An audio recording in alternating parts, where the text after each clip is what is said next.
see if it works this time. Okay, says we're there. Says excellent. Good. Okay, guys. Hopefully you find us back. We don't know what happened, but Technical apparently, difficulties.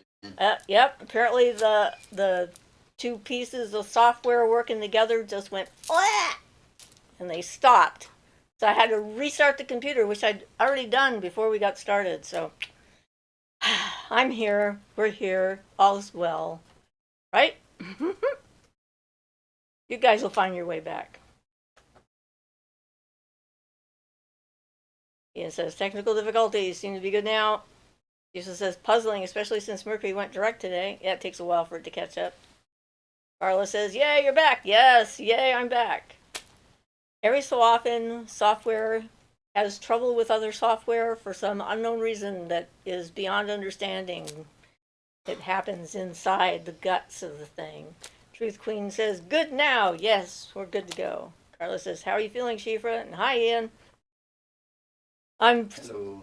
Today I feel like myself. It took quite a while to get all of the medication that they had me on out of my system. It really messes up my whole system. So I'm feeling normal. I still have an issue they're going to be doing a blood test for to see if we can figure out why my body temperature keeps going down so low. It happened again today when I went and picked up our groceries, came home. All I did was unload 3 bags and put the food away, and my temperature dropped by 4 degrees.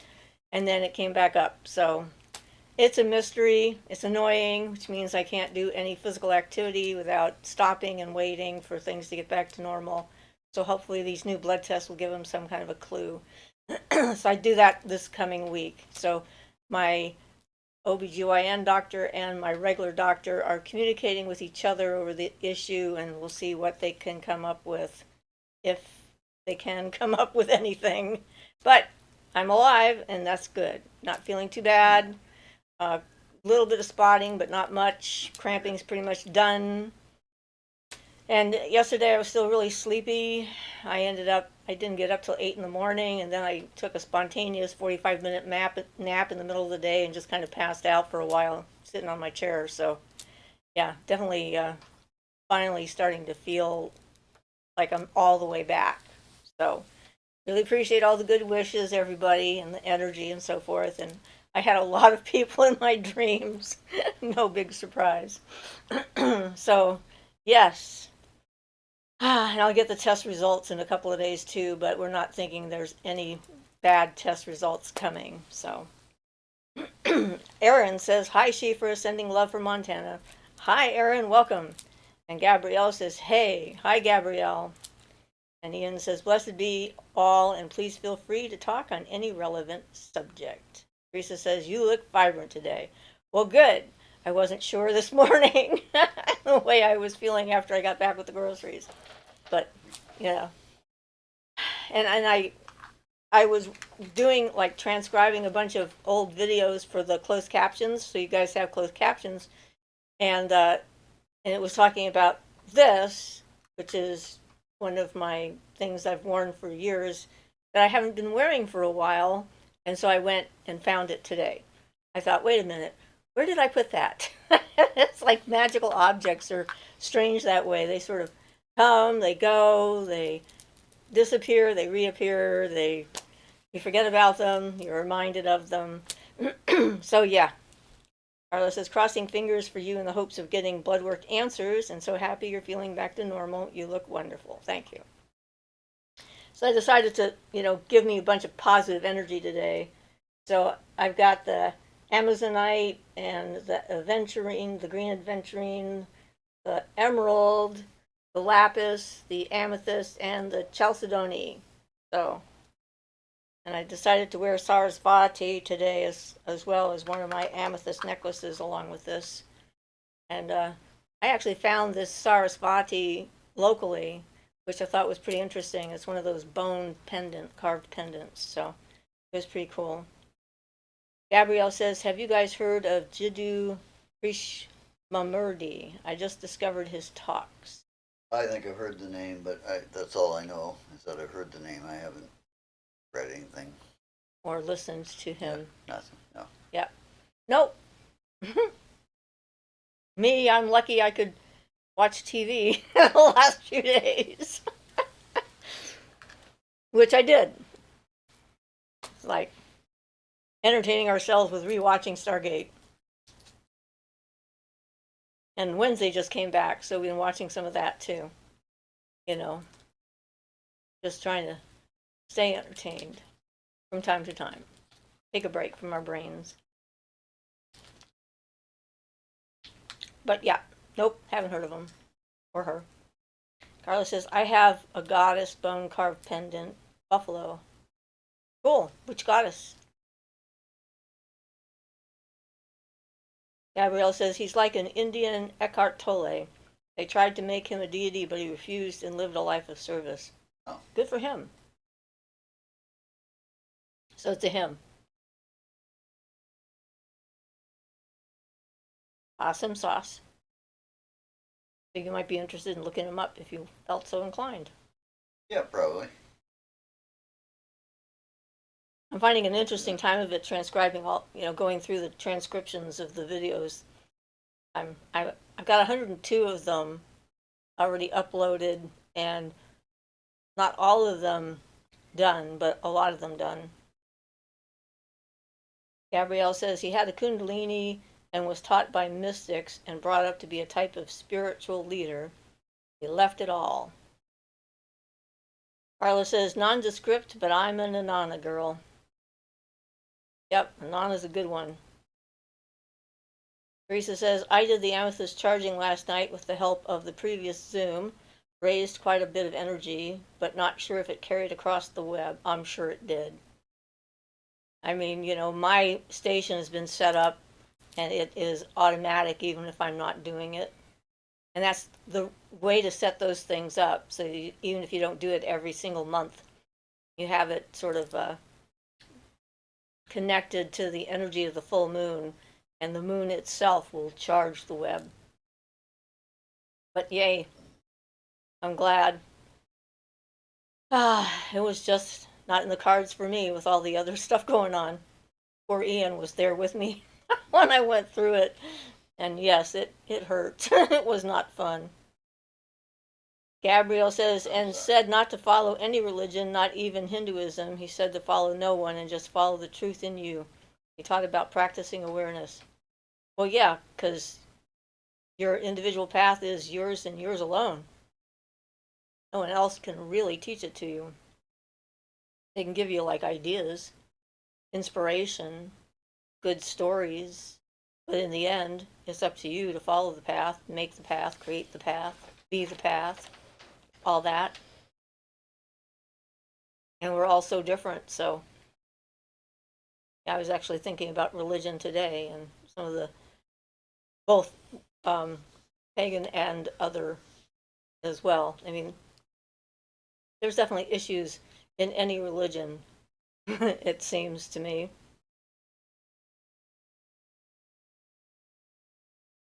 Aga says, what causes you to reincarnate back down to Earth and not go up to a higher plane? Attachment? Well, that's one of the things. Yeah. And it's not, in my opinion, not necessarily a bad thing to come back. It depends on what you choose to do.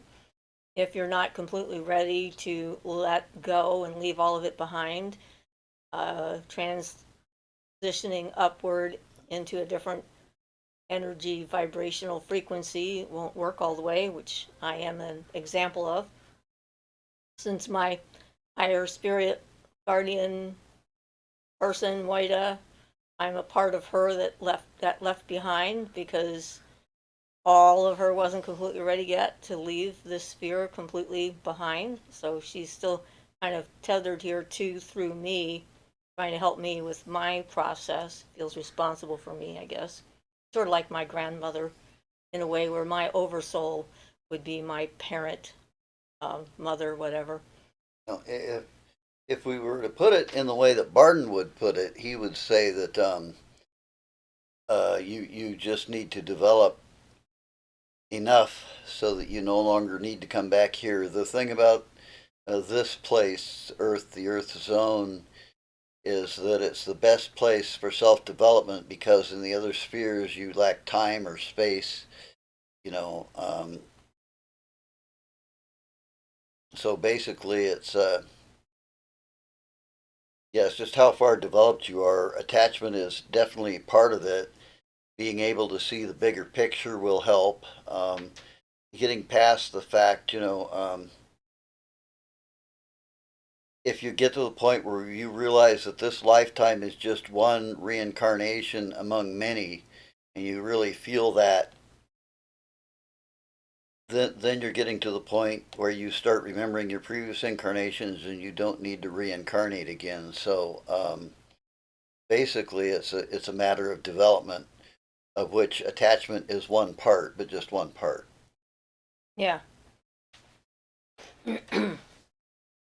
Aaron says, oh wait, Gabriel says he was non-dualistic from his experience. He died in 1986. Okay. Aaron says, I agree with what you said. I want to follow the path of magic. Gabrielle says, I listened to one of his talks and cried for hours. It was good. That's good. A very strong heart connection. Carla says, same with the Zoom, only I did mine Saturday morning. We went to the water and dumped the corruption pot Friday night. Awesome. Teresa says, after the amethyst ritual, I felt called by my goddess to scribe the black mirror I made. She wanted to communicate with me. I saw a couple of friendly faces flashing back and forth, and then she revealed herself as a totally blank face with a light in between the eyebrows. Cool. Truth Queen says, nice to find you and learn. I sent a picture to your email that I think is a star person. I don't know, but it's a figure with a face and clothing not like ours. Not sure if I received it or not. I don't know what handle are you using in my email. That might help. Because I just checked my email, I didn't notice anything new, so either I didn't get it or I didn't understand it, which can happen since I've been occupied with recovering from medical procedures. So I apologize if I didn't respond. Truth Queen says Cheryl Van Horn under that name. Okay, I'll look at and check. I may have it then. It could be I just didn't know what to do with it because of the state I was in.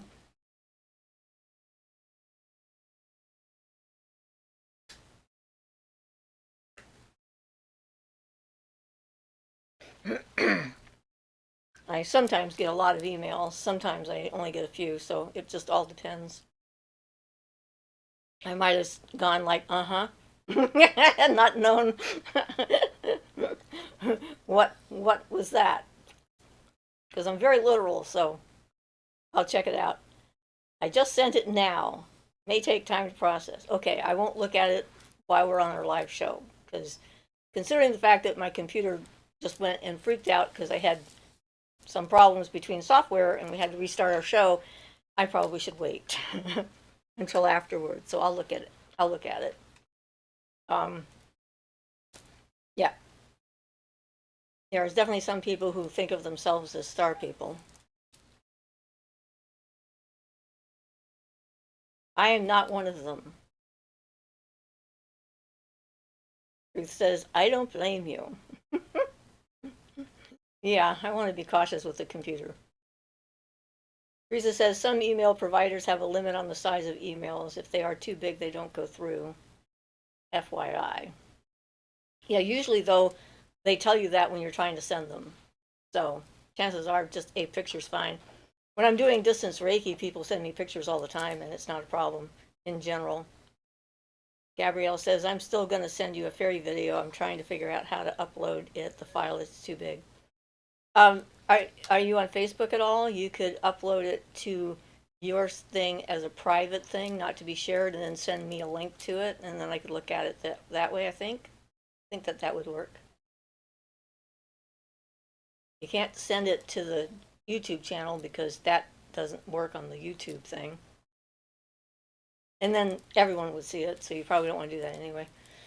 And I remember last week Shay was talking about some kind of a sharing service. I can't remember what it was called.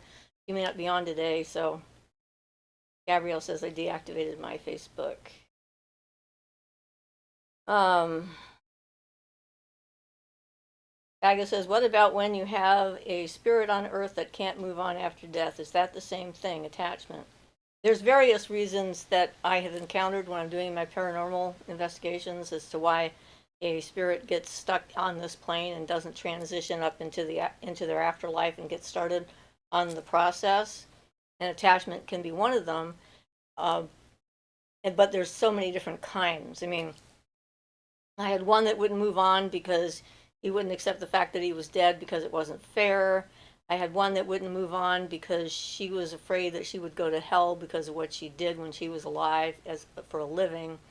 Um, I had a number of them that didn't move on because they were trying to contact family members and they couldn't for one reason or another, and so that was like leftover business. I had another one that didn't move on because she was worried about how people were treating her printing gear because she had given all her printing material to a new printer here in town and she was watching them to make sure they were treating it properly. And then she kept showing up and freaking out the employees who didn't appreciate her thing. I've had a number of them that didn't move on because they did not know that they were dead. That has happened a number of times. So it's not really an attachment, that's a lack of awareness. So it's not just attachment. There was a woman who died in a fire, and she died. I mean, she died from smoke inhalation, and her spirit was still in the corner where they had found her body. And then, yeah, so there's a lot of different reasons why that can happen. And I think sometimes with suicide that happens because it, it it's sort of like an abrupt ending, even when it's someone plans it. And a sudden death, unexpected death, can often make people not realize what's going on. So, like a big explosion. After 9/11, there were a bunch of different spirits that did not know what had happened that were still in the building in New York and in the towers. And I was one of the people that went there helping them to cross over and then getting them to the right place. Sometimes it's because the spirit misses their ride to the light to the other side because they're wanting to talk to someone or they're confused. They don't want to leave their body. If their body's not found, a lot of times they stay behind, which is sort of an attachment, but a little different. Um, so just like everything else in the universe, there's a lot of different kinds of people out there and a lot of different reasons for what they're doing. There was one guy I met, and there was one guy that was shot in a bar fight in a saloon in the old days, and it happened so fast he didn't know what had happened, and he was just painting like pictures on canvas. That's what he'd been doing since he'd been killed, and not paying any attention to anything else, um, and yeah, so there's a lot of things. That's one of the things I find interesting about the investigations is that I'm always finding a new reason. One native in around the Bend area in Central Oregon had waited with his body for too long, waiting for his tribe to find it, and they didn't find him, so he didn't move on until I came along and helped to connect him with who he needed to be with. So that'd be about it. Um, Carla says, I stopped using Amazon, Gabby. My only social media is Facebook, but my page is private and I only allow like 40 some people on there. So I'm hesitant to deactivate. Because Gabrielle deactivated her Facebook. Teresa says, Hecate came through with the raven feather last week. I put it on my altar and man, the power. I think it's supposed to be used for some kind of protection, but I'm not sure how to do that. Carla says, black feathers, raven, crow, vulture are super protective and powerful. The raven feather that I was given that way when we were at the power spot is used for walking between the worlds. And that's what it's for. It splits the veil between our side and the other side and allows me to walk there. And it's definitely a power object in and of itself, not just a feather. So it might depend upon the feather and how you got the feather and how it's used or your associations with them, that kind of thing.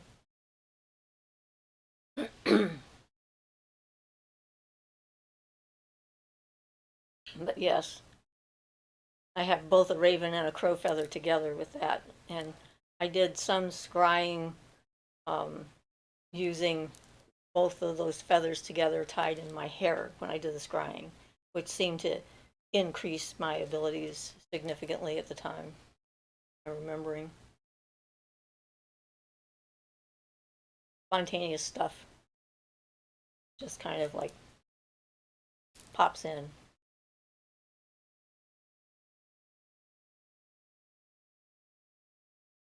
But cool. That's the thing, is developing those the imagery and the connections is how you develop that conversation with the universe. Like the props that we use, the symbols that mean something to us, that can connect us through an emotional center. It's usually makes a better, more clear connection that the universe can interact with, respond to, and so forth. Intellectualizing doesn't seem to work as well as far as being able to make that kind of a vivid connection with everything else or other than us kind of thing. It's an interesting process, though. Carla says, I kid you not, a hawk dropped a feather to me after a meditation. My hub's witnessed that himself. Cool. That's awesome. I often wonder if an eagle will fly over my house and drop a feather, and then I won't tell anyone. Since I'm not legally allowed to have one. But I figure if an eagle drops it out of the sky and it lands in my lap, who am I to argue, right? I just keep it to myself, not say anything to anybody. So for all you know, I have one and I'm not saying. I got to hold an eagle feather once in a sweat lodge. And in my mind, when the medicine woman gave me the eagle feather, I thought it would help me fly more, but it grounded me completely. It was quite the opposite of what I expected, so that was kind of interesting. That's because I was having a hard time in the sweat lodge. I was really spaced out and felt like I might be about to pass out, kind of thing, from the heat and everything, and she handed it to me, and bam, I was straight back in my body. So surprised, very surprised, but it was awesome.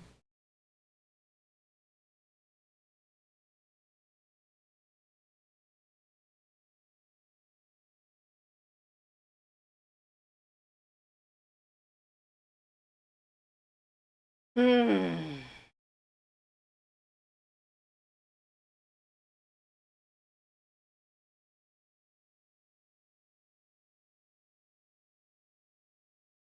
Trey says, hi, Siofra and Ian. Hi, Trey. Welcome. I hear that some people are in hot places. There's a heat advisory coming out in a lot of places. Carla says, feathers are very special and treasured. Gabrielle says, I got woken up by a gnome this morning. He was throwing tiny pebbles at my face to wake me up, then threw my glasses at me in the astral and said, get up! Life is worth living. Well, good gnome. Using tiny pebbles would make sense, considering that's his thing, is the rocks. Rock on. Rock on, yep. Teresa says, this spring 3 woodpeckers hit my window. One of them died. I decided to save his body. Today I was wondering if Hecate would ask me to use some parts of it. Then, when I was putting my goats away, lo and behold, there was a woodpecker feather lying beside their gate. Ray says, yeah, Arizona is like 112 degrees and Oh, 90-ish hot. here in Minnesota. Is that what MN is? Teresa says, Gabrielle, that gnome has your back. That gnome likes you and wants you to get up and move. Maybe he's going to show you a treasure, because they know where all the treasures are buried. You could try and ask, say, hey, you know where I should dig to find a treasure? Of course, who knows for sure what a gnome would think a treasure was. Well, yeah, that's a whole issue. You might have to specify, like, yeah, you might be gold or something, or yeah, you might want to be more precise, because one person's treasure is another person's not treasure. And Gabrielle says, I've been struggling with motivation, and to hear their little fairy motivational talks was so sweet. Bless the gnomes. Well, they care, so that's a good thing. They're on your side.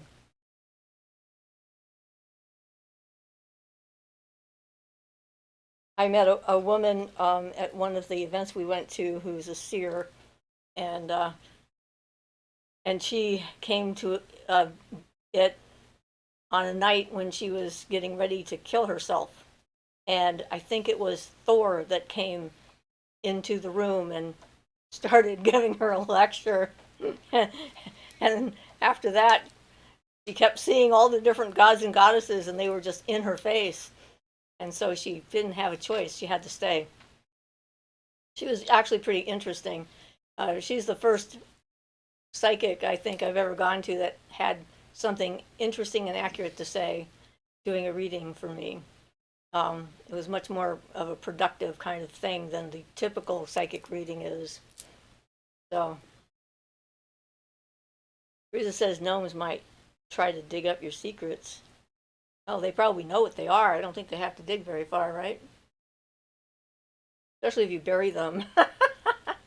Serial killers be warned. They know where all the bodies are buried. Gabrielle says, feeling depressed and it's been hard to get out of bed, so that was the sweetest thing. They're so cute. Oh, good. I'm glad. I'm sorry that you were feeling depressed. I can understand that. Ray says, do you find you don't get a lot out of psychics normally? I have never gotten anything out of a psychic. This year was something different. I have once, and unfortunately, she did this little blessing on me and told me I was going to meet someone soon, and I didn't believe her. And there's a whole story associated with that. You know, she told me, she made me see, she made this sound and did a thing, and I saw a certain thing in my head, and she told me exactly what I saw and all that. And then she moved out of the country. That was her last thing she did before she moved out of the country, like the next day after that. So I had no opportunity to look her up again or anything. It was kind of an accidental happening, and I helped her out moving some stuff and that. And so she did this for me as a thank you. And it was me she was telling him about me. I didn't believe it at all. And I must have met Menorah like 2 weeks after that. I mean, like, yep. Wasn't long after. That was pretty fun. But I heard about an animal psychic, and I'm going to have to get the information because I want to talk to her and find out if it's okay with her if I share her name and stuff like that. But she helped someone that we know find their pet. And that's something I can't do. I mean, every psychic is different. And I don't know if it's really quite psychicism. It's just different clairvoyant or clairaudient or whatever abilities and so forth. And we just sort of use the whole label of psychic on all of them. That's very true. And certainly, you know, I would be considered a psychic, but I don't do psychic readings. I don't want to do psychic readings. I don't want to tell people what's coming for them in the future because it's important to me that they learn their own lessons, and I don't want to adversely influence people. And with not understanding exactly where they're at, throw them off the path they should be on by saying something stupid or by pushing them into something that because they're more vulnerable and easily influenced. And I see that kind of reading is more of a ego boost for the psychic. I mean, the one psychic I went to here was hysterically funny because she kept trying to tell me that Ian and I were going to get a divorce, and this was 25 years ago. Something like that, yeah. Yeah, so that didn't work. and she kept insisting that we had trouble in our relationship and things were going to go badly. And I just kind of looked at her and I says, nothing can actually separate us but death.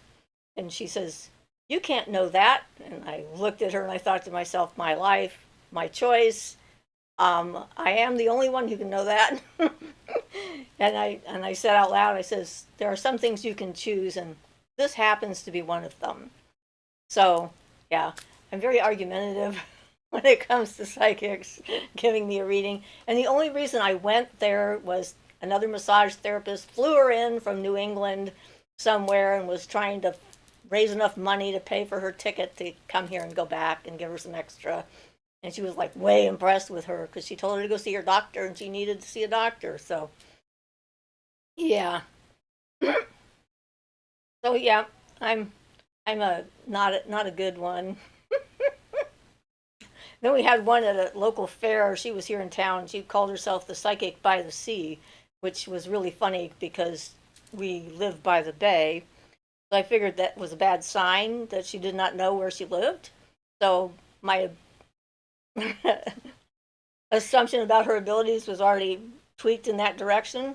And then I had a client that went in to see her who was a wealthy woman and foreign. She's from Germany and has quite a thick accent. She's wearing gold jewelry and everything. And she pulled the old, you have a family curse on you and I can take it off for more money. And so she said, well, let me think about it. And then she sent her daughter in there who was born here and has no accent whatsoever and was going to college and didn't have any fancy jewelry on. And there was no family curse. So, but yeah, it's unfortunate that there are so many charlatans that are out there. Sometimes they're on purpose charlatans, like that would be an on purpose thing. Sometimes they're just self deluded. They think that they're helping and they think that what you need to listen and hear this information for some reason, but they're not clear enough in their own energy to actually be able to um, give accurate and useful information. So, yeah, every time they tell me I'm going to do something, I say, no, I'm not. And then I proceed not to. So I'm a contrarian, I guess. So Trey says, cool. And Gabrielle says, wow, that's rude. Good thing you checked her.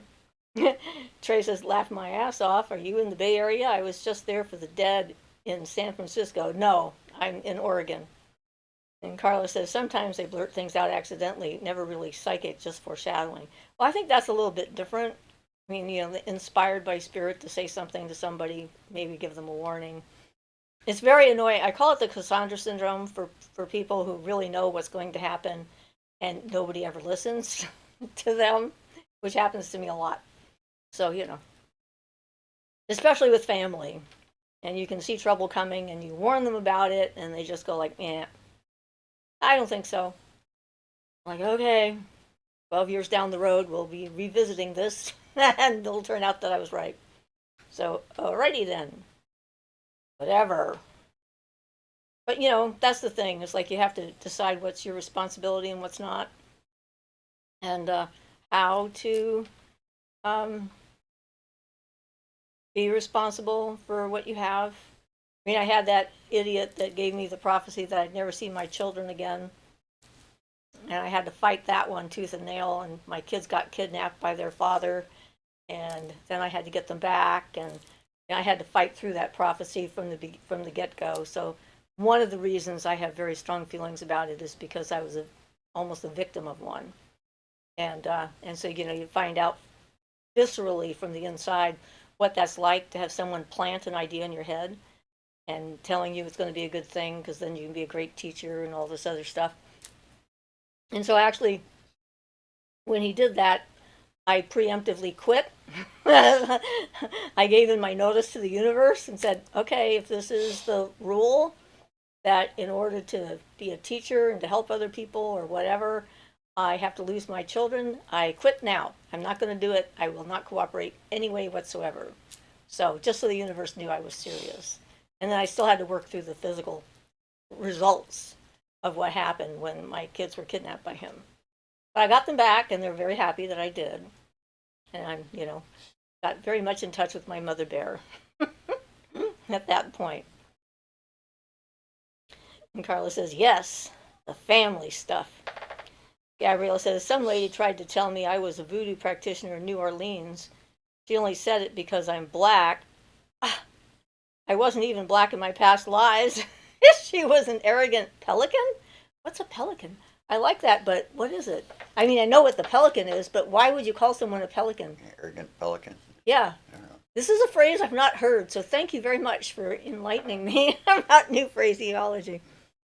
Trey says, you think he put that idea into your life, that your ex would take your kids? He put the idea into my head. He saw that something was going to happen, and he tried to undermine my power by telling me that it was inevitable and it was for the good of all. And I didn't want a reading either. I said no like a dozen times. And he finally wore me down, and I capitulated and let him give me a reading, which was a mistake on my part. So boundaries, learning better boundaries all the time. Gabrielle said, she told me the fairies in my place were bad, specifically a leprechaun. I did have a being that looked like a leprechaun, but she was full of crap otherwise. Yeah, I call dumb people pelicans. Okay, I'll have to keep that in mind because I could get away with that. Oh, you're just a pelican. And they go like, oh, thank you. I love pelicans. They're beautiful creatures. I like to watch them fly. They look like pterodactyls. And Trey says, oh, wow. Yeah. Yeah, I mean, these are the choices we have to make if we're going to follow our path, and those that was a turning point in my entire spiritual evolution. Really, was that moment in time and how I chose to respond to it, and actions I chose to take and chose not to take because of it. It kind of defined where I ended up, and that's why I'm here now. I don't know where I would have ended up if I hadn't taken that particular path. I would have been without my children, and I'm sure racked with guilt and all kinds of things would be a potential outcome for that. And maybe delusional, thinking it was better for the universe and for me to do that. Gabrielle says, then she tried to tell me I was getting new guides and they are dragons. I'm thinking you can't get rid of my guides. So I'm glad that you stood up to those psychics. Well, I heard about a psychic, a friend of mine, who from childhood down in Los Angeles, and she was going to psychics, and they were telling her she was happy in an alternate timeline with this guy who was physically assaulting and abusing her and having her gang raped and everything else by his friends in this life, and how happy she was with him in this other life and had these children by him and everything else. And I'm like, what is the point of that? I'm sorry, what? Even if it's true, how does that help now? It's just, yeah, it was very strange. I don't appreciate that kind of influencing people to not face the reality they're in and get help. Gabrielle says most of them are not clear channels. Ray says, do you think why he did that? Because he thought he was being helpful to me, and he thought that I was important. I was channeling Moida at the time, and he had been at a number of those sessions, and he had a big ego. I don't know, because he was very pushy about it, very manipulative. He I didn't want to have anything in particular from him, so he gave me a glass of water, and I said, no, thank you, I'm not thirsty. He said, but I bless this especially for you, generating the guilt response from the social contracts that we have embedded in our brains about how impolite it is to refuse a gift from someone that they've done especially for you. And that was the downfall right there. I accepted the water. And then after that, he did the reading. He got my permission to do it. So it was blatant manipulation.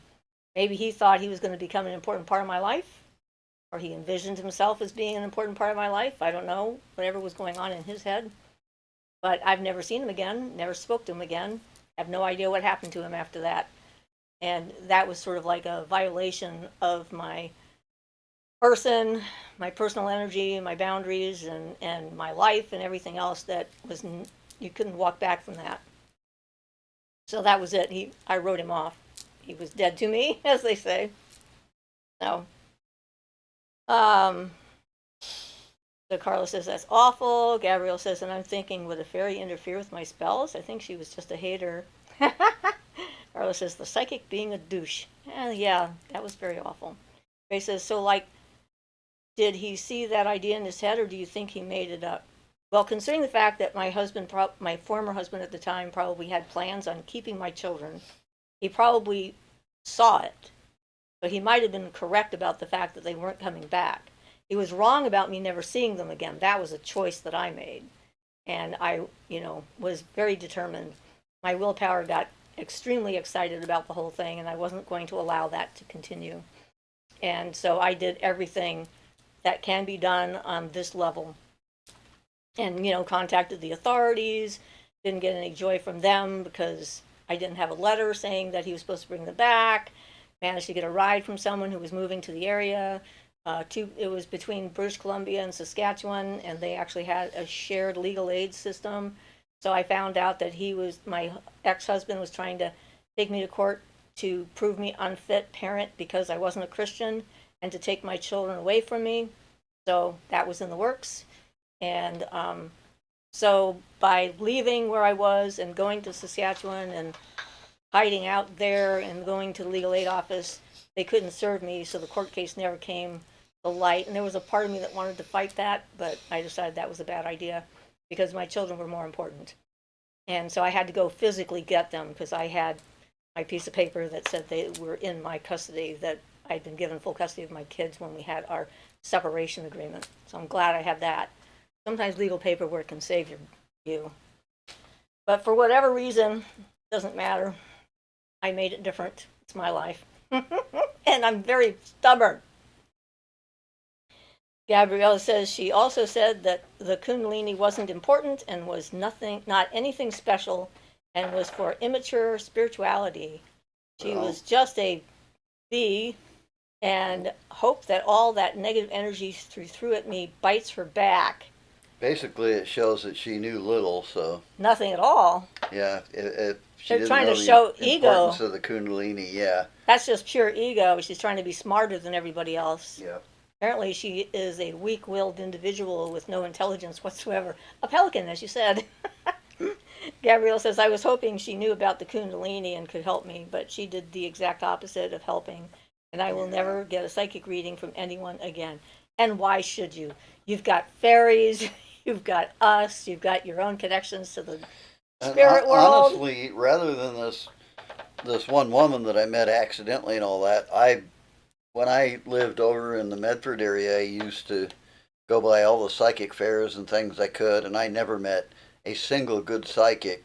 Siofra was better than anybody I've ever met when I went trying to find psychics and things, and yeah, they just, mostly the people that promote themselves as psychics are not very good at it in general. Well, they're trying to do it for a living.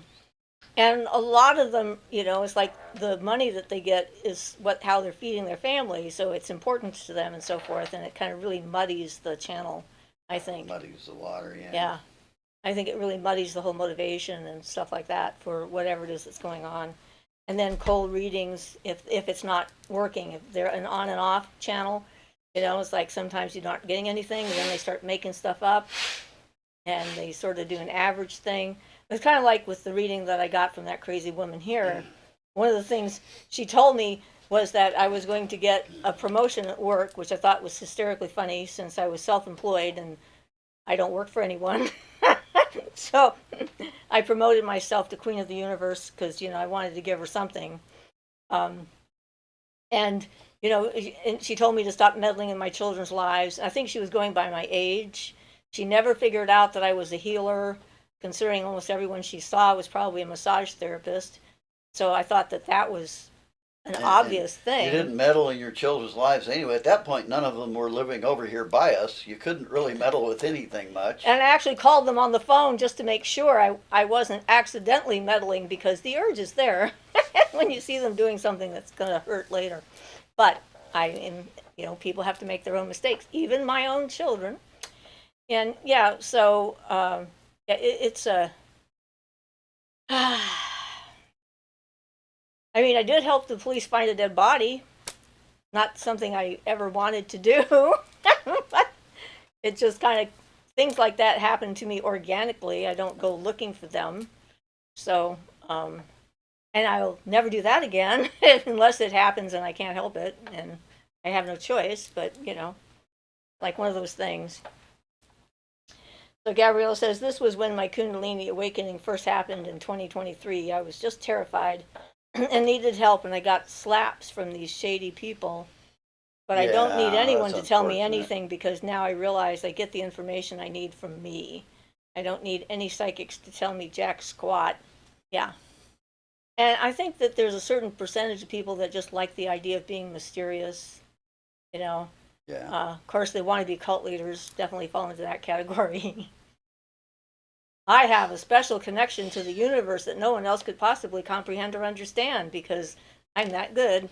Yeah, we've heard 2 of those before. Yes, we have. Yeah. So yes, that's why we talk about being grounded and having good boundaries a lot, because it's your life. You don't want to give it over to some stranger, and just to someone who might have a good tagline or something like that. It's just most people are faking it, I think. The real ones tend not to advertise much, except for that one with the animals.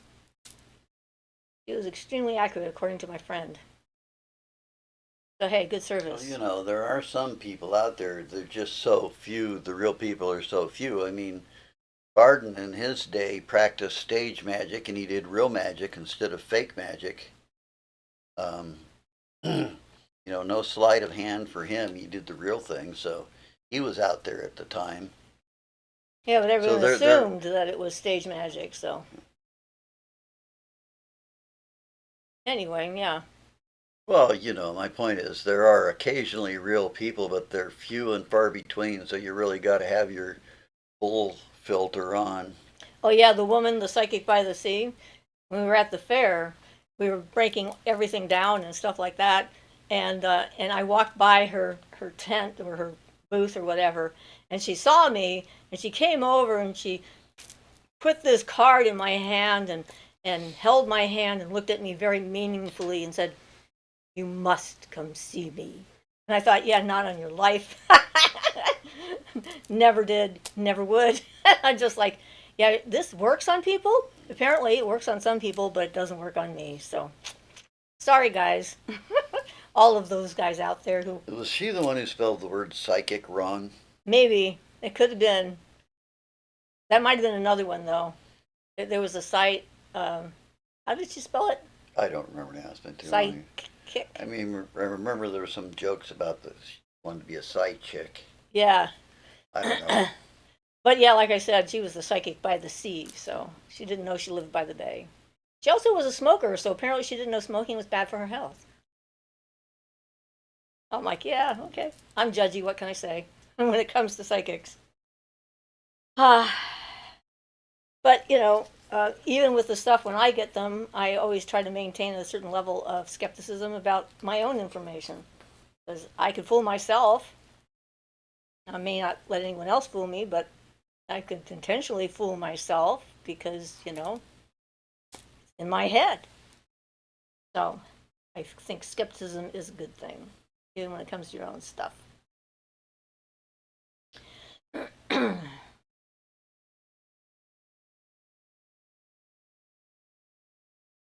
So did everyone have a good full moon? I know we heard from a couple of people, from Carla and from Teresa, who both had a good full moon. Gabrielle says, yep, wisdom. Carla says, I had some lady tell me I had a past life in Japan when I was looking for a translator for a word that came through when I was learning to Taoist. Well, maybe you did. Okay. I can tell people they had past lives all over the place. I might be right. Prove me wrong. Like how? That's a good one because, it's really hard to find evidence to prove them wrong if they tell you had a past life somewhere. The word was Indonesian slang for Oh, so it wasn't Japanese.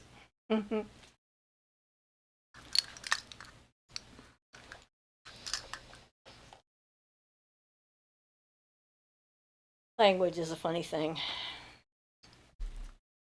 Apparently I sweat today. We got the windows already open, so.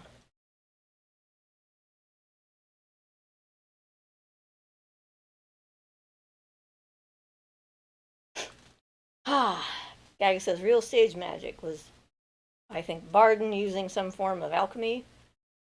Well, he did alchemy, but not on stage. Mostly, he did several things like he did genuine mind reading. He did showed people real. I'm trying to think of the word. It's when you psychically. He could take an object and tell Psychometry. Psychometry. Yes, he could tell you everything about the object, including who owned it, all the way down to all the people who've owned it through the years, if it was an old object, things like that. And he would always prove entirely right about where the person he'd get objects from the audience, and then he'd tell them about them, and he'd always be right about the people and the objects and stuff. And there's some stories about that in Frabato, the sort of novel slash autobiography thing that he wrote. Yeah. So he did those kind of things. He showed hypnotism, which wasn't known well at the time, and some evidences of astral travel. He would put somebody in a trance and prop them between two chairs and make them so stiff that somebody could stand on their stomach and stand on them, things like that. Little demonstrations of what, stage magicians fake nowadays, but he was doing it without props and fakes and things.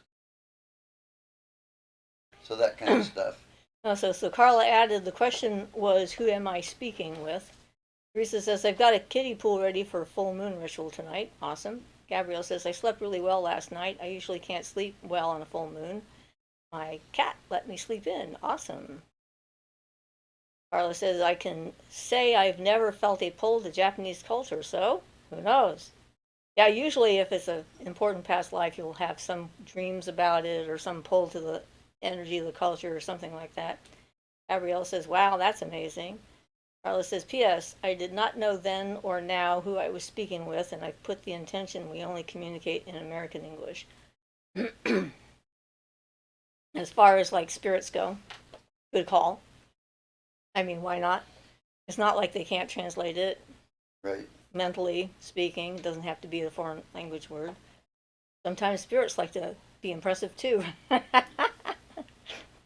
I impress you with my ability to speak a language you don't understand. Well, yeah.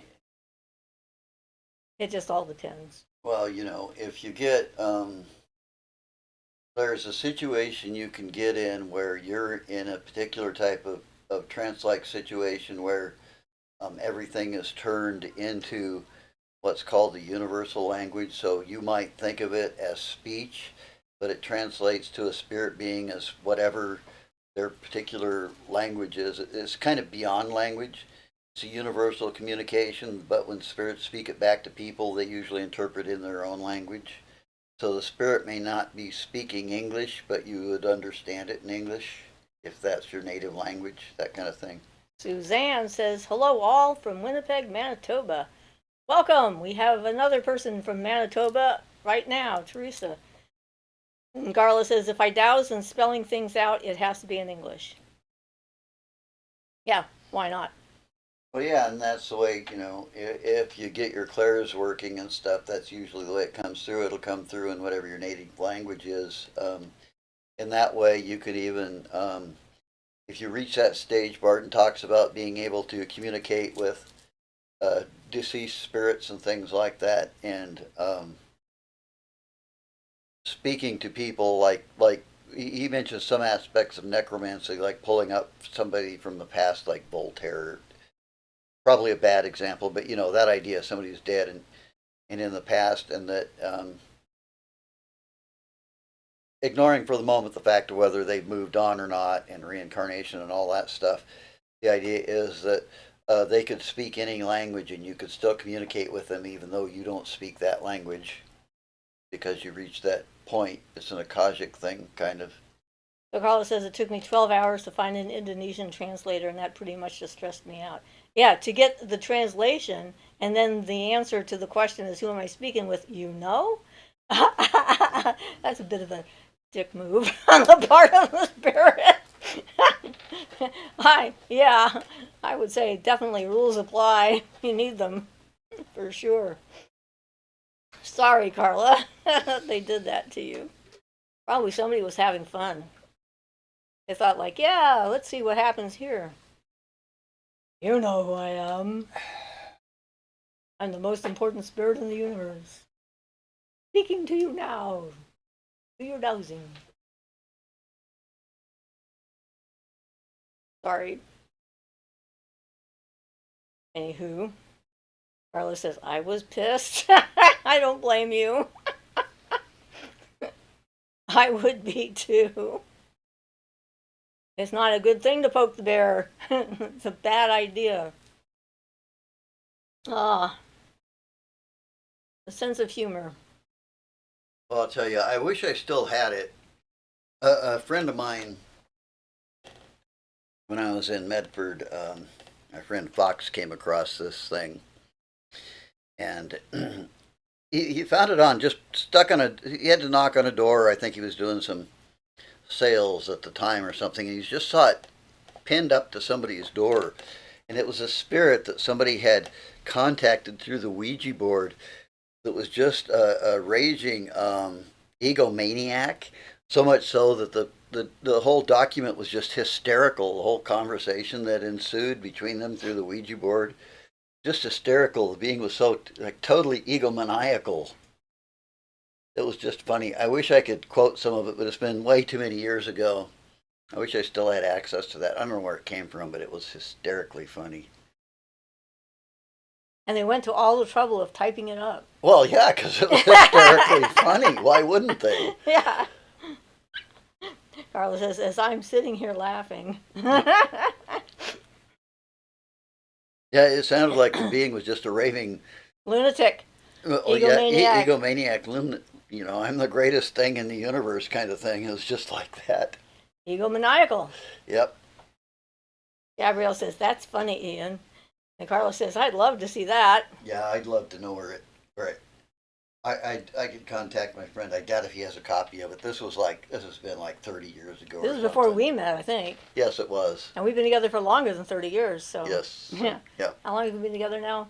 This is 20, 25, 34 years. Yep. So it's been a long, long time, but I sure wish I still had a copy of that. Yeah. Yep. Time flies when you're having fun. I get hearts. Love the hearts.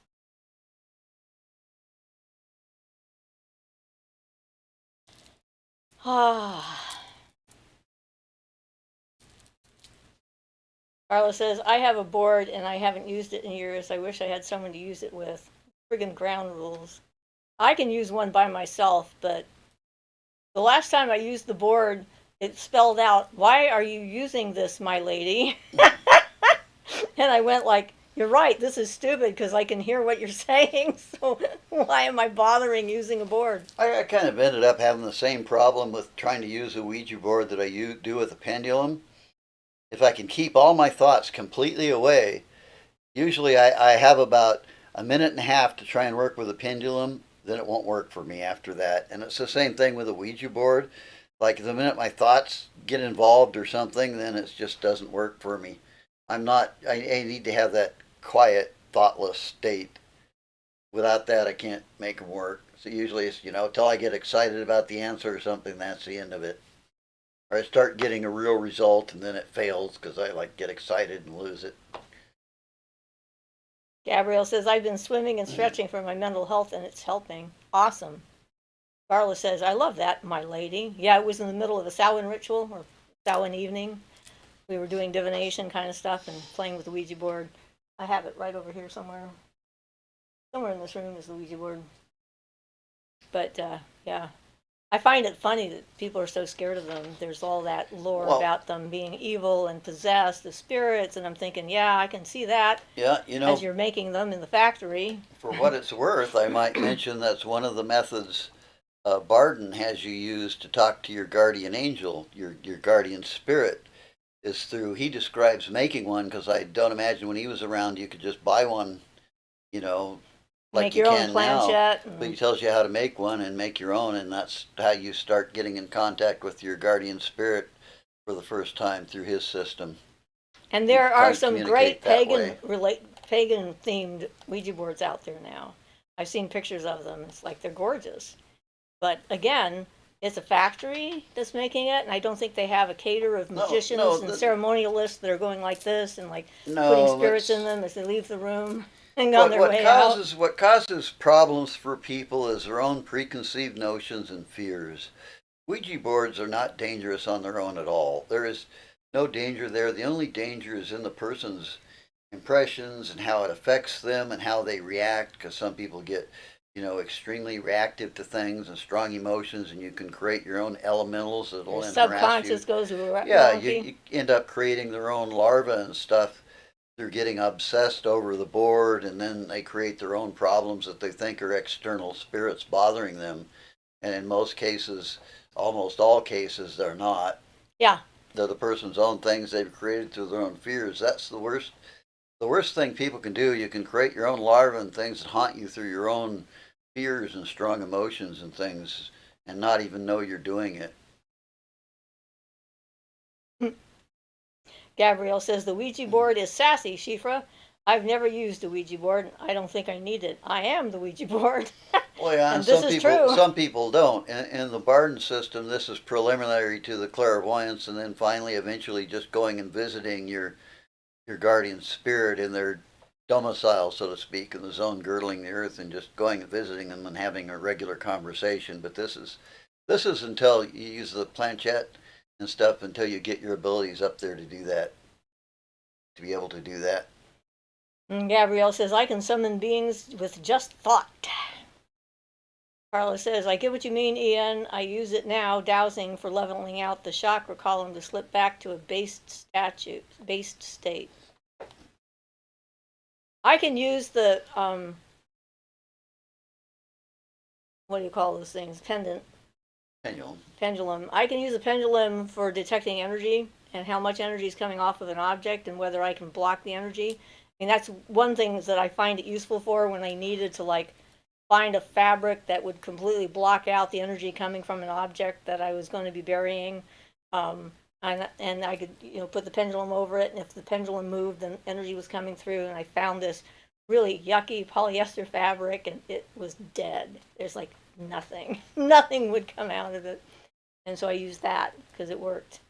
But that's about the only thing I found really useful for me for using the pendulum, because I can control that thing so easy. It's fun to do because every so often I'll take it out and just start making it spin and doing circles, and then stop on a dime and go in big, lines and stop instantaneously, just like. Well, that's kind of like my problem. That's why I need to have that total mental silence, because I start influencing it just by my thoughts without intending to, and then so once I get my thoughts going, that's why my answers all go to garbage.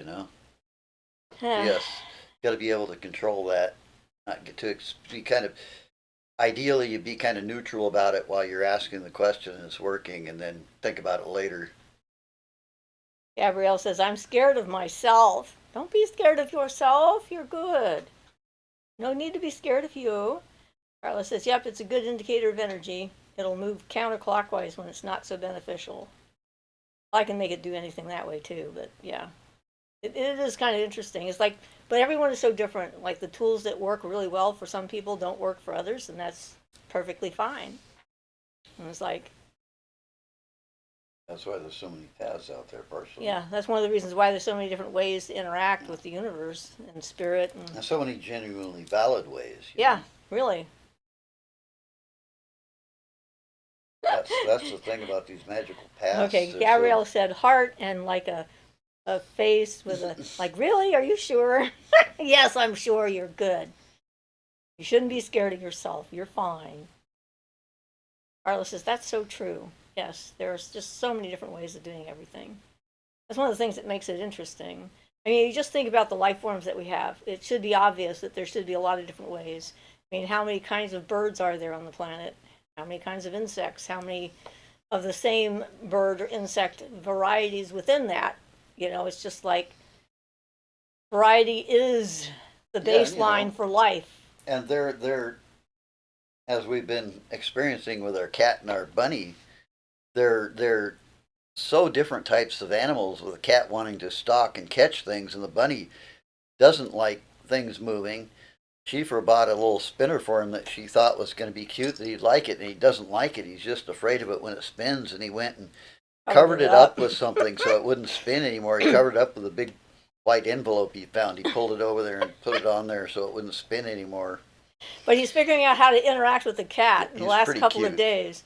He is now getting behind the cat and bopping him in the butt with his nose, which makes the cat turn around and go like, what? And then the bunny runs, and now the cat is chasing the bunny. So he's figuring out Yeah. how to activate the chase Since, the bunny program. since the bunny has no other, you know, People or people or animals, animals to interact with. I don't know if anybody's ever watched bunnies online how they play together. They jump over, come flying at each other, and jump over each other. They're pretty cute. So yep. So and he scared the cat today by going through his tube really fast. Yep. The sound startled the living daylights out of the cat. It's one of those tunnels, you know. He just went boom really fast, and it made all this rattling sound. And the cat leaped out in the air and just jumped up on the couch and went like, "What's going on?" I was having a nap. I was just sitting here like washing my paw. I mean, what the heck? So yes, It's fun. What can I say? it's fun. Gabrielle says, I practice grounding as much as possible so I don't accidentally summon something crazy in my sleep. Good. It's a good thing to do. Gabrielle says, bunnies, they're so cute. Yes, they are. And Carla says, that's hilarious. Gabrielle says, but if I'm unconscious, I can't always control my consciousness, so I just try not to be scared. Well, just know that even in your sleep, you are all powerful and you can make things go away and leave you alone if you don't like them. And you know, and I can't explain this, but I just learned how to do it. If I'm having that type of a thing, a nightmare is not like human based or something's attacking me magically or something. I have learned I wake up apparently just enough in my sleep, become conscious just enough. I form pentagrams and I throw them like throwing stars and banish the Whatever. nasty critters that way. Like I say, it doesn't work on regular nightmares, but if something's like trying to attack me on another plane or something, and I can't really explain it, I just kind of learned to do it because I went through a phase of having that happen a lot for a while. This was years back too, you know, before I met you, but and I just kind of learned how to do it. So, you know, I can't explain to you how, but you can learn those things somehow. Yep, Gabrielle says, yeah, like last night I slept really well. And oh, yeah, that's a great idea, Ian. Yeah, you can train yourself to do that. And since it's pentagram, it just like banishes everything. Yeah. I had a really interesting dream early this morning. Uh, Parts of it were very interesting, but the more interesting part of it that I thought was there was a man who was only a half of a man. He was only from the waist up, and everybody treated him like he was an imbecile, like he didn't know. He was like a freak show kind of act or something, I think. I don't know. But I saw him and I put my hand on his hand and touched him and, tried to connect with him, and he lit up. And so then in the rest of the dream, for a while in the dream, I was talking to him and holding him and finding out what happened to him. And, he was very communicative and everything. So their assumption about his inability to actually verbalize anything was obviously wrong. And I think it might have been a defense mechanism or something like that. I thought what an interesting symbol that was, that he was a half of a person. It is very interesting. I'm not sure what to make of it exactly, except, it's like, I don't know. But it was very healing, the interaction with him and talking to the other people that were there in my dream about it. And then there was this old woman who was like laying on my shirts that I needed. And I was trying to find these two shirts because I was getting ready to go shopping or something. And so she said they were under her, so we had to roll her up and get these shirts out from under her. And the guy who was there says, well, if they have cold cream on them, you tell me, because I've told her not to use that's not okay. And apparently it did have cold cream on it. It made them nice and soft, and I liked it. And she's like, yeah, they don't listen to me. I just thought that was funny, too. And so there was a lot of that kind of stuff going on where there were things that were happening that other people weren't paying attention to, but I was tuned into. And then there was a character in it who had never had coffee before and just absolutely fell in love with coffee. He was from the old days, like the 1800s or something. And the woman he was with, I let her have one of our things of coffee because she wanted to go buy him some because she knew he liked it. And I was very impressed that she was able to do that on her own, because from the time she was represented, in a woman coming up with her own idea and going out and doing it to help somebody was not on the table. So it was like all these different characters in there were doing something that no one else was noticing except for me. So it was interesting anyway. Who knows? But I was glad I slept. Thank goodness. Yay for sleep. You don't always know for sure what all that's about, whether they're parts of me that I'm connecting with, or other things that are happening. But yep, pretty cool. I have a very rich dream life when I dream and I remember things. But all right, got more questions? We're ready.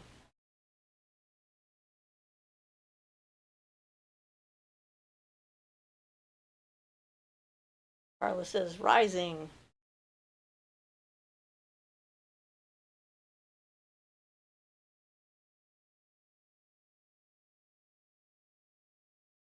Like bread.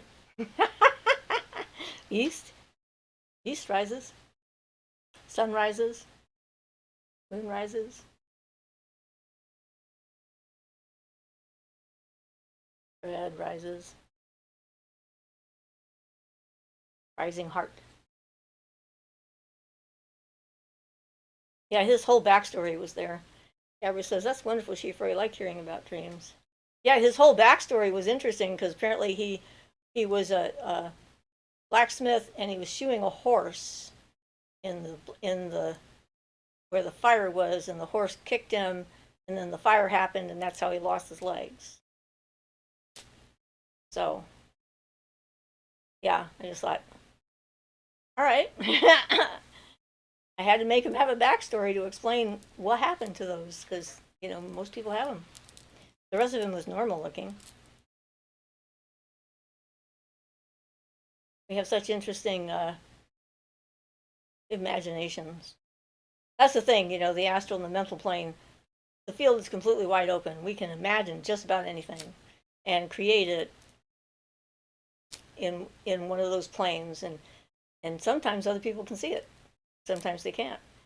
Teresa says, I'm thinking of holding a Maybon ritual next month with a couple of friends and their teenage kids and putting the focus of the ritual on balance.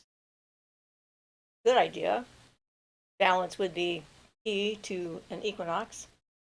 Sort of fits, since it's the fall equinox here and spring equinox elsewhere. Gabrielle says, I was creating a place where I can hang out with labubus. Oh, and did you hear people are stealing the labubus and then selling them on the black market now?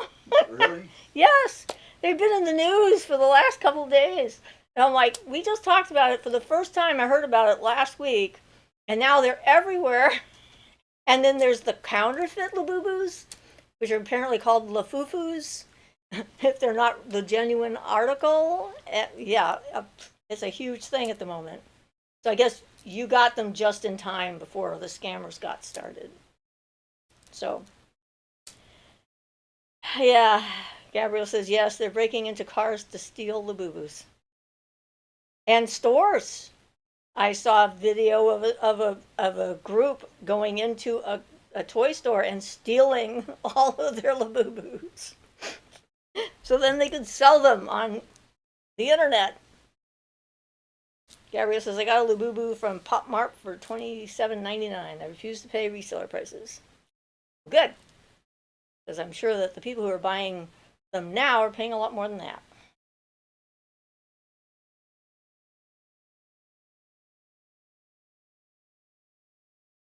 I think that stuffed animals of all kinds are very magical creatures, and they can be very important for our emotional and spiritual development.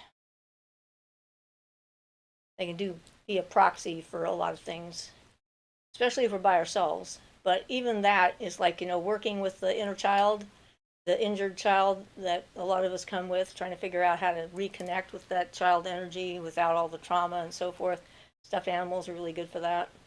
They can really help to bridge that gap. Gabrielle says, I can't get labubus from the app direct, so it's real, and I know how to play the Pop Mart game And yes, I got the stuffed animals for my inner child. Carla says, I'm going to have to look this up because I don't know what they are. Yeah, we had to look them up last week. so, so now we know what they are. You'll need to see a picture. They're pretty cute.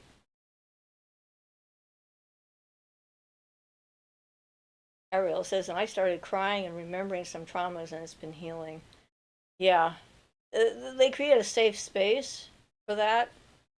Certainly, Amanda, my original Andy Panda's granddaughter Amanda was extremely helpful for me for a lot of things like that, representing my inner child and being able to talk to myself directly and comfort myself and acknowledge the what I went through as a child and that kind of thing, and where to protect myself in the future, that inner me and so forth, um, was very healing.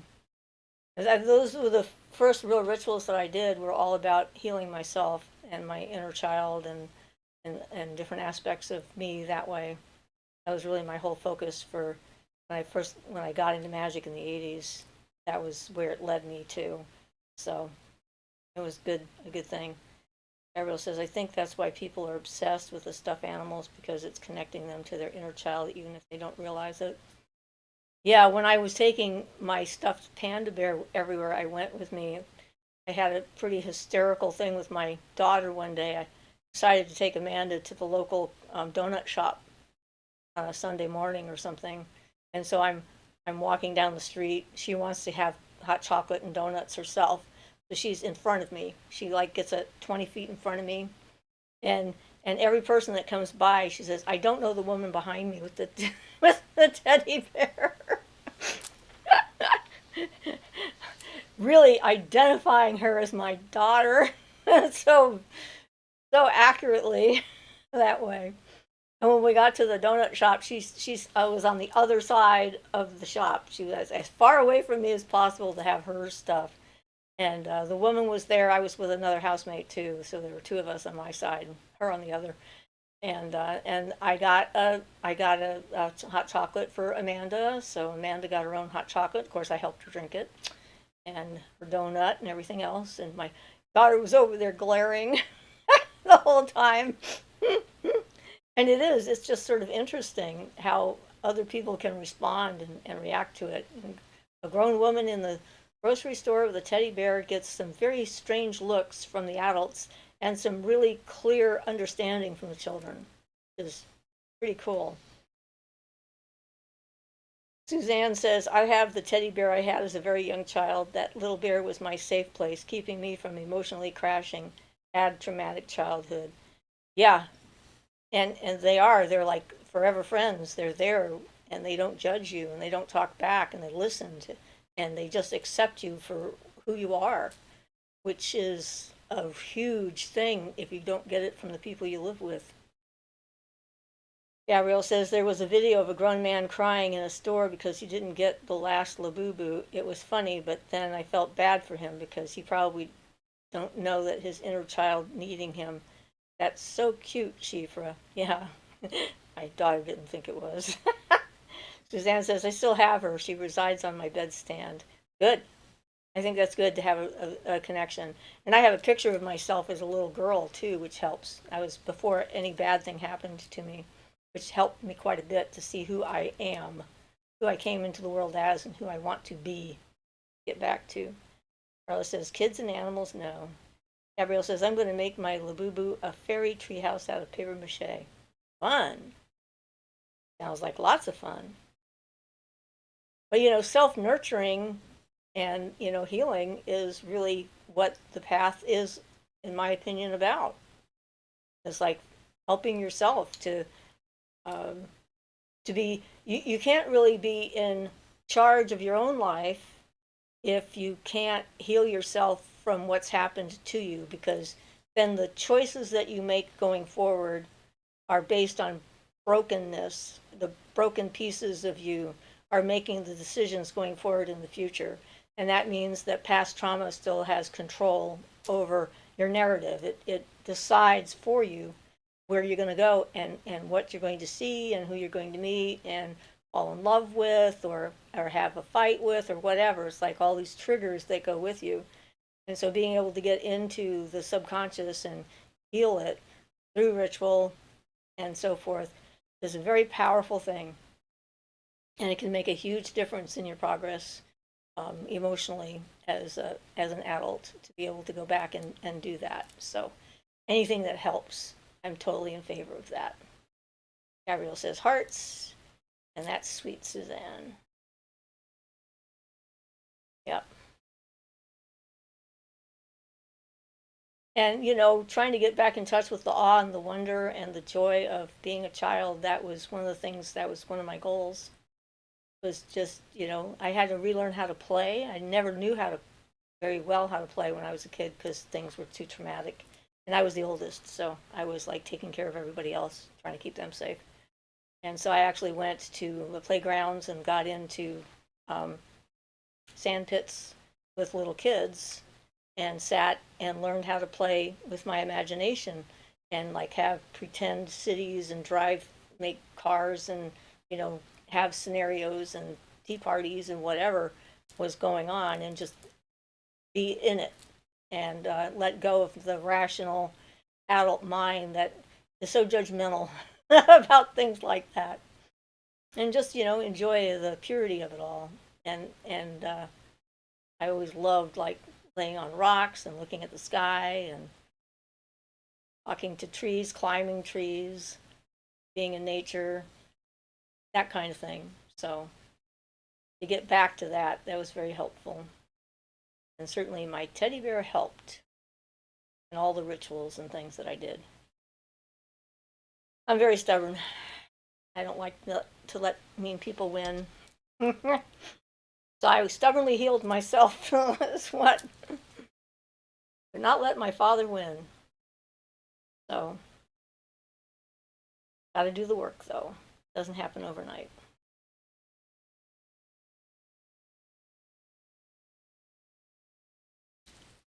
But I think the symbolisms of those things are important. We had apparently someone else last week who tried to put in a question that it never showed up. She sent me an email about it to ask. I'm like, you're not the only one. We don't know what happened. Yeah. Gabrielle says, you're a sign of hope, Siofra. Well, hopefully, I mean, I'm evidence that one can heal, and it takes time. So, in that case, I will accept that. I will accept the moniker of being a sign of hope. Yeah, I think I'm okay with that. This is very inspiring, Siofra. It's like if I can do it, anyone can do it. That's the way I think. But everyone's different, so we all have different struggles. We have to figure out how to approach and how to heal from, and what to learn from them, and how to move forward, and how to get them so that they're not controlling all of our decisions and controlling our life and so forth. To become an individual. Individuation is not easy. So yay for boundaries and getting to know yourself, taking care of you. I guess that's what the whole thing is this week is about healing. Healing body, healing mind, healing heart, healing spirit. Start with yourself. So we only have a few minutes left. Gabrielle says, yeah, it's hard to heal if we can see people have done it. That's hopeful to us in the middle of the storms. Yeah, because I know, like when I was doing it, I didn't have any mentors whatsoever, no images to work with. I had nothing. I had no framework. It was like finding yourself in a pit without a shovel and trying to figure out how to get out. Like there was no template. So hopefully some of that stuff has helped other people. A long dark tunnel, trying to see the light ahead at the end of it. It was a long time coming. Definitely didn't happen overnight, and it was hard. Not gonna lie. But I'm glad I made it through the other side. And because of that, I actually still send energy to the younger me. Every so often I'll sit and I'll send energy to my younger self that's going through that. difficulty, and letting her know that it will work and we will get better and things will improve and it's worth going through to get there. So if you get that kind of inspiration, maybe it's coming from your future you who's made it to the other side of it and is trying to help out. Gabrielle says, yep, it's like building yourself up from scratch. Yep, that's it. You're totally responsible for who you are, who you become. You're not responsible for what people did to you when you had no power or control, but you are responsible for what kind of person you decide to become. Taking personal responsibility for your own life and your own actions. Ron says, hello, Siofra. Hi, Ron. Suzanne says, that's a great idea, sending messages to your younger selves. Yeah, I think it really has helped. I think I felt it at the time, but I didn't know where it was coming from. So when I got past it, I thought I should do that and send that energy back to kind of make a time loop sort of thing. Carla says, that's lovely, like a time capsule. Yep. Yep, so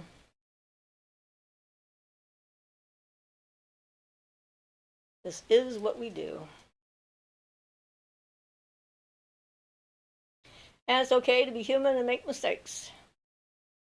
You don't have to get it all right every minute of every day. So, Ron, now that you've joined us, do you have a question before we leave? Because you came in on the last few minutes of the show. Gabrielle says, I'm going to cry. I'm sorry, Gabrielle. I hope it's a good cry. Let's make it a good cry, Gabrielle. Yes. It's an emotional day. The full moon. We can blame it on the full moon. Or not. We got meteor showers coming soon, too. You can make a lot of wishes. Carla says, yeah, my heart light is lit. Gabrielle says, between you and the gnome, so much encouragement. Well, good, because I like the gnomes, and I think they're pretty cute. Gabrielle says, yep, full moon. Yep, full moon. All that wonderful energy coming down. I was thinking about some of the full moons I've seen up north in the wintertime, which is just so spectacular. Ron says, think it's proper to beam out love to everyone in general? Yes, so long as you're not beaming it out to someone in particular and trying to change them to suit you. That's why we have the amethyst crystal web. Joy, peace, and tranquility, we're beaming it out to everybody. And people can accept it or not. And so it's like that. But making sure you take care of yourself, definitely, including yourself in that. But yeah, it's just when you're trying to change somebody to suit you, or if you think you know better than them what they need, that we get into trouble. Gabrielle says the loving kindness meditation is a beautiful way to send out love. Awesome. Yeah, some people aren't ready to accept love because they've got too much self-doubt and stuff like that going in, but I don't think it's a bad idea to send it out anyway. Especially if it's a general kind of thing. Then people will, their level of wherever they're at, accept or not feel it, depending on what they're going through at the time. Teresa says, I gifted one of the amethyst charms I made to a friend today, and I sold a pair of earrings at the market. Yay! That's always good.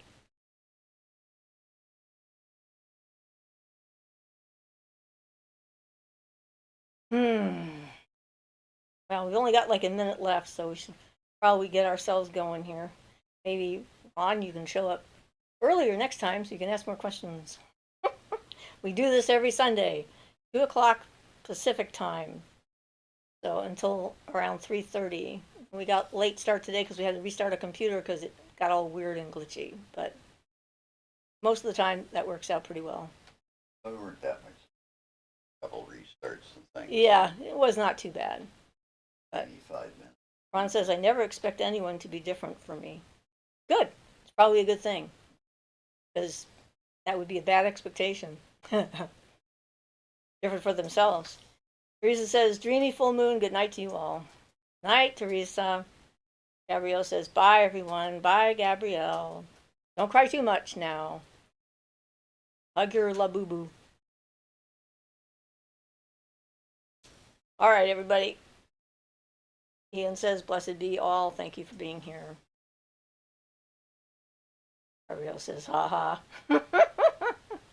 Carla says, much love, Siofra and Ian. Have a good week, everyone. Suzanne says, have a great week, all. Thank you, Suzanne. And thanks for all the new people that joined and listened in. See you next week.